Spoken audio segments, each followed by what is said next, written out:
နှစ်သန်း130 130 million years ဟုတ်ပါတယ်ဒါတကယ်ကိုအမှန်ပါပဲပီနန်လို့ပြောလိုက်တာနဲ့အစားအသောက်တွေ street art တွေကိုပဲပြင်းပြနေကြတယ်မလားဒါပေမဲ့ပီနန်ရဲ့အလှဆုံးနေထွက်ချိန်ကိုကြည့်ဖို့ဆိုရင်တော့နက်နက်စောစောထားပြီးတော့ပီနန်ရဲ့တောင်ပေါ်ကိုလိုက်ခဲ့ဖို့လိုပါမယ်ဟိုတယ်ကနေပြီးတော့မနက်စောစော4နာရီကျော်လောက်ထားပြီးတော့ပီနန်ရဲ့တောင်ပေါ်ကိုတက်ဖို့အတွက်ထွက်လာခဲ့တာပါအပြင်မှာမှောင်နေသေးပေမဲ့လည်းဖန်နီကူလာရထားလေးကိုစီးပြီးတော့ဒီမက်ဆောက်တဲ့တောင်ပေါ်ကိုတက်ရတာကတော့ရင်ခုန်စရာလေးတစ်မျိုးကောင်းပါတယ်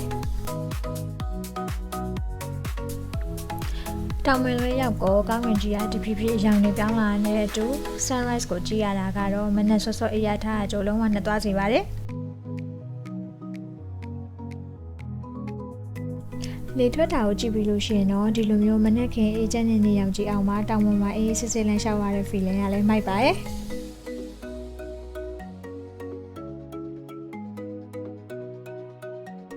နောက်ပြီးတော့ The Habitat မိုးတစ်တော်ဥယျာဉ်ကြီးတွေကိုလည်းဆက်ပြီးတော့ဝင်ခဲ့ပါသေးတယ်။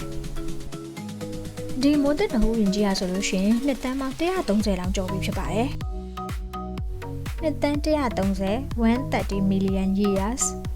ဟုတ်ပါတယ်။ဒါတကယ်ကိုအမှန်ပါပဲ။တောင်ပေါ်မှာရှိတဲ့သစ်ပင်တွေကဒီလောက်ကြီးတက်တန်းရှင်းနေလာလားဆိုပြီးအံ့ဩသွားကြတယ်မလား။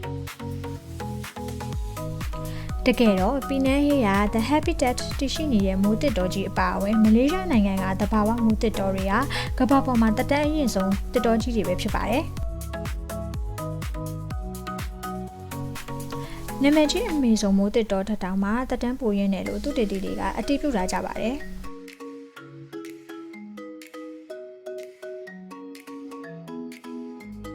ဒီတက်တန်းနှစ်တန်း130ကျော်ရှိရဲ့မိုးတစ်တော်ကြီးကအေးရမအပင်ကြီးတွေနဲ့အံ့ဩဖို့ကောင်းတာမဟုတ်ပါဘူးတစ်တော်ထဲမှာရှိနေတဲ့အကောင်လေးတွေကိုလည်းအနီးကပ်မြင်တွေ့ခွင့်ရမှာဖြစ်ပါတယ်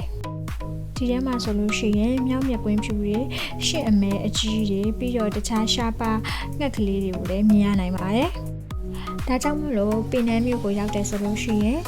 မြို့ထဲမှာမဟုတ်ဘဲနဲ့တဘာဝတရားထဲမှာအေးစိတ်ဟီလင်းလုပ်ချင်တယ်ဆိုလို့ရှိရင်တော့ပင်နန်းဟီတောင်ပေါ်လေးကိုသွားဖို့မမေ့ပါနဲ့နော်